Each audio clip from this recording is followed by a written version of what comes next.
देखिए, जो भी प्रोग्राम का शुरुआत है उस हमसे ज़्यादा कुछ नहीं बता, कोई नहीं बता पाएगा उस प्रोग्राम का जी। क्योंकि वो प्रोग्राम मैं ही डील किया था। सर जी बोले हमारी जान चली जाएगी, हम भले यहाँ से जिंदा नहीं जाएंगे बट हमारे साथ जितने लोग आए हैं अगर वो हमारे साथ जिंदा नहीं जाएंगे, हमारा सामान क्षति हो गया उससे कोई दिक्कत नहीं, बट आदमी का नुकसान नहीं होना चाहिए। कि अब तब लिखते हैं टाइटल में खेसारी ने ये, खेसारी ने वो, खेसारी ने में, तो जब खेसारिये से कमाएगा बता खेसारी के बारे में गलत क्या बोलता रहे भाई।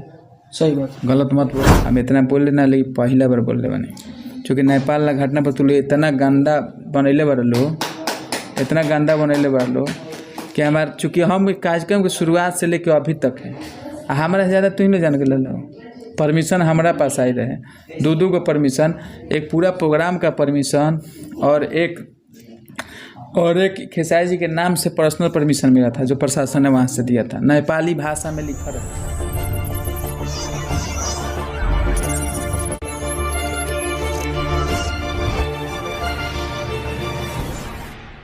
मिश्रा और आप लोग देख रहे हैं राइज अप बिहार। आज हमारे साथ हैं भोजपुरी के बहुत ही मशहूर और बहुत ही अच्छे राइटर हमारे पवन पांडे भैया। सबसे पहले आपका बहुत बहुत स्वागत है। प्रणाम नमस्कार, आपका भी स्वागत है। जितने लोग राइज अप बिहार देख रहे हैं सबका स्वागत है और सबको प्रणाम है नमस्कार, जो बाद में देखेंगे उनको भी प्रणाम नमस्कार है। पवन भैया, हम लोग आज खास कर एक चर्चा करने आए हैं आपसे क्योंकि अभी हाल ही फिलहाल में आप लोग नेपाल गए थे। नेपाल में 4 गाड़ियाँ जो है वो खेसारी भैया की जला दी गई। जो टेक्नीशियन टीम थी उनकी पूरी म्यूजिक इंस्ट्रूमेंट जो था वो पूरा जला दिया गया है। तो क्या कुछ हुआ था, क्योंकि प्रोग्राम जो बुक किया गया था उसमें बहुत लोग कह रहे हैं कि ये बताया ही नहीं गया था कि टिकट शो है, क्या क्या है। मैं चाहूँगा कि आप क्लियर करें इस चीज़ को। देखिए, जो भी प्रोग्राम का शुरुआत है उस हमसे ज़्यादा कुछ नहीं बता, कोई नहीं बता पाएगा उस प्रोग्राम का जी, क्योंकि वो प्रोग्राम मैं ही डील किया था जी। और उस प्रोग्राम में कहीं भी टिकट शो का जिक्र नहीं किया गया था। वो लोग जब भी आए थे तो 17 का पहले प्रोग्राम था, फिर 18 को उन लोगों ने बोला जी। उन लोग को परमिशन लास्ट उसी दिन 18 तक का था। 9 दिन के मेला लगा था, उस मेले में एक कार्यक्रम था। 17 तक भी कार्यक्रम हुआ, 18 को भी कार्यक्रम था, बट 17 को 18 को हम लोग का कार्यक्रम था और 17 को वहाँ के प्रशासन ने प्रोग्राम की अनुमति नहीं दी क्योंकि उन लोग को पता लगा खेसारी जी के कार्यक्रम में बहुत ज़्यादा भीड़ होता है। पहले उन लोग को उतना आइडिया नहीं था कि खेसारी जी यहाँ आएंगे तो इतना भीड़ होगा, पर प्रशासन तक कहीं ना कहीं से खबर पहुँचा होगा कि खेसारी जी के आने से यहाँ लाखों करोड़ों भीड़ हो सकता है। तो भीड़ ज़्यादा होने की वजह से और कोविड-19 का जो ये अभी चल रहा है माहौल, तो इसमें सभी सरकार सजग है, उसमें नेपाल सरकार भी सजग है। सुबह हम लोग जब कार्यक्रम में वहाँ पहुँचे उस समय हम लोग के पास डीएसपी साहब का फ़ोन आया था। वहाँ के जो डीएसपी थे हमारे पास फ़ोन आया था कि पांडे जी आप लोग कहाँ। बोले कि हम नेपाल हम लोग आ चुके हैं, बट आप लोग, वो बोले कि आप लोगों का शो नहीं हो पाएगा क्योंकि प्रशासन ने मना कर दिया। बट ऑर्गेनाइजर ने मुझे हम लोग को बताया नहीं था कि ये शो जो है वो कैंसिल है। अगर ऑर्गेनाइजर बता दिया होता तो शायद इतना बड़ा हादसा नहीं होता, क्योंकि उन लोग की मंशा वहाँ के उसी वो प्रशासन का आदेश को वो लोग नहीं मान रहे थे कि मुझे परमिशन मिला है, अचानक कैंसिल हुआ तो मैं नहीं मानूंगा इसको, मैं प्रोग्राम करूँगा। जिस वजह से इतना बड़ा हादसा हो गया और इतना बड़ा हादसा होने की वजह से वो लोग एक बार भी हम लोग को नहीं बताए थे कि टिकट शो हो रहा है। शायद वो लोग टिकट शो बताते तो हम लोग वीडियो में बोल देते कि हम लोग आ गए हैं बट वहाँ शो नहीं करेंगे, आप लोग टिकट मत लीजिए, तो भगदड़ नहीं होती। जो भी दर्शक हैं वो तो पैसा दिए तो देखेंगे ही, वो तो खेसारी जी के नाम पे ही पैसा दिया है, ना कि हमारे नाम पर, ना भी आपके नाम पर, ना भी किसी तीसरे के नाम पे जी। वो पैसे सिर्फ और सिर्फ खेसारी जी के नाम पर जनता टिकट कटा के गई है, तो खेसारी जी की चेहरा देखेगी। और सारे जनता नहीं, कुछ लोग उसमें ऐसे होते हैं जो उपद्रवी होते हैं। हमको नहीं लगता है कि जो लोग उसमें उपद्रव किए वो टिकट कटाए होंगे जी, वही लोग वो काम किए होंगे जो टिकट नहीं कटाए होंगे। तो ये बहुत लोग कह रहे हैं कि साजिश है, आपको लगता है क्या कि ये साजिश है? अब साजिश है क्या है अब तो वहाँ के लोग ही बताएंगे, बट हम जो वहाँ पर थे हम बताते हैं। हम लोग सुबह होटल पहुँच चुके थे, उसके बाद फ़ोन आया था प्रशासन का, बट हम लोग जब निकलते तैयार होकर उस समय हम लोग को प्रशासन वहाँ रोक दिया और प्रशासन बोला कि आप लोग 5 बजे तक नहीं जा सकते हैं जी, जब तक कि कार्यक्रम की परमिशन है उस समय तक नहीं जा सकते हैं, क्योंकि कार्यक्रम की परमिशन कैंसिल हो चुकी है। और बहुत सारे रोड भीड़ में कम से कम 1.5 से 2 लाख लोग वहाँ जुटे हुए थे और हम लोग विराटनगर होटल में रुके हुए थे और सुनसरी में जिला में प्रोग्राम था, वहीं से 10 किलोमीटर बगल में हम लोग रुके हुए थे।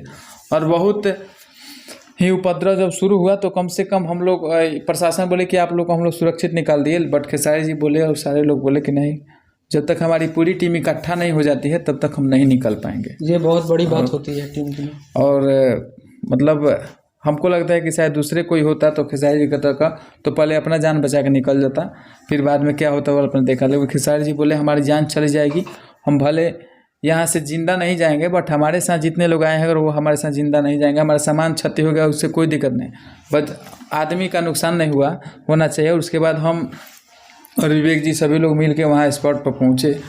हम स्पॉट पर नहीं गए थे, उसके पहले थोड़ा सा इधर ही हम बाकी लोगों को लेकर के चले आए, फिर विवेक जी वहाँ गए और सारे लोगों को इकट्ठा करके थाने से जितने भी हमारे आर्टिस्ट थे सब आर्टिस्ट इकट्ठे हुए विराटनगर। वहाँ से फिर हम लोग को एक मंत्री जी वहाँ के आए और वो मंत्री जी ने हम लोग को बॉर्डर पार कराया और बहुत भयावह की स्थिति थी। अच्छा, भगवान ऐसा ना करे बहुत कभी लोगों- किसी के साथ वैसा हो। जी ऐसा बहुत लोग सुनने में आ रहा था कि खेसारी भैया को, जैसे नए नए यूट्यूबर हल्ला हल्ला कर रहे हैं कि खेसारी जी को वहाँ के लोग ने ये पथराव किया है खेसारी जी पे, खेसारी जी को बहुत ज़्यादा चोट लगी, इस बारे में क्या कहेंगे?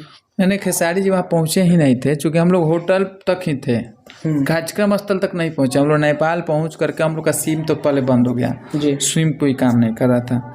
हम लोग होटल से जैसे ही निकलना चाहे तब प्रशासन रोक लिया। प्रशासन नहीं जान देता था, हम लोग ज़बरदस्ती किए तो बोला ज़बरदस्ती आप लोग कीजिएगा तो आप लोग को अरेस्ट कर लेंगे, चूँकि परमिशन नहीं है। प्रशासन को भी बचाना है, चूँकि कोविड-19 का दौर चल रहा है और इस दौर में किसी को वहाँ दूसरे ज़िले हो जाते हैं, ये इस बाउंड्री के पार उस जिला थोड़ा दिन पर जिला चेंज है। तो इस जिला का प्रशासन ने हमको नहीं जान दिया, उस जिला का प्रशासन इनको मना किया था कि आप खेसारी जी को नहीं जान दीजिए। ऑर्गेनाइजर का सबसे बड़ा कमी था कि होटल के गेट के बाहर बैठे थे वो लोग, इनको हिम्मत नहीं थी कि वो लोग आकर हमको ले जाए हम लोगों को। सही बात। तो या तो उन लोगों का परमिशन रियली में कैंसिल था, नहीं तो अगर परमिशन होता तो लड़ जाते कोई भी ऑर्गेनाइजर में भी दम नहीं था वहाँ पे, जो ऑर्गेनाइजर की व्यवस्था नहीं थी। और मैं जितने भी कार्यक्रम जो भी कराने वाले हैं उनसे आग्रह निवेदन करूँगा कि आप लोग कार्यक्रम करने के पहले पूरी प्रशासन की इजाज़त लीजिए और अपना पावर रखिए कि गॉड्स रखिए कि मैं खेसारी जी का कार्यक्रम करा सकता हूँ। और वैसे यूट्यूबर से निवेदन है कि आप गलत न्यूज़ ना फैलाएं, किसी के बारे में गलत बोल करके। अब गलत न्यूज़ बनाना है तो उसमें खेसारी का नाम यूज मत कीजिए। सही बात। क्योंकि आप तब लिखते हैं टाइटल में खेसारी ने ये, खेसारी ने वो, खेसारी ने वे, तो जब खेसारी से कमाएगा बता खेसारी के बारे में गलत काहे बोलता रहे भाई? सही बात, गलत मत बोला।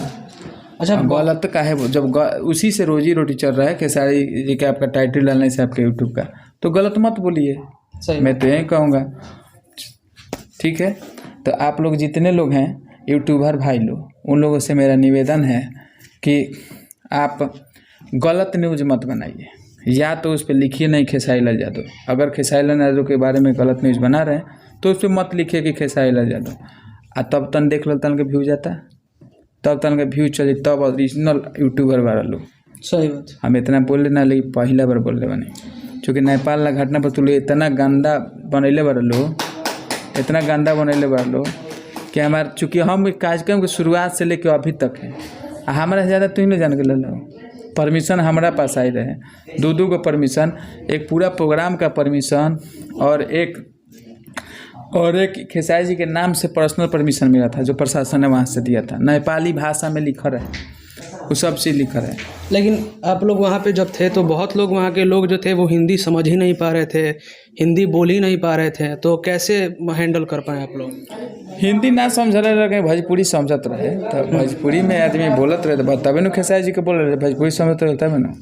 लेकिन आप लोग जब लाइव में थे तो अक्सर लोग हिंदी में बात कर रहे थे, इंग्लिश में बात कर रहे थे, या फिर नेपाली भाषा में बात कर रहे थे।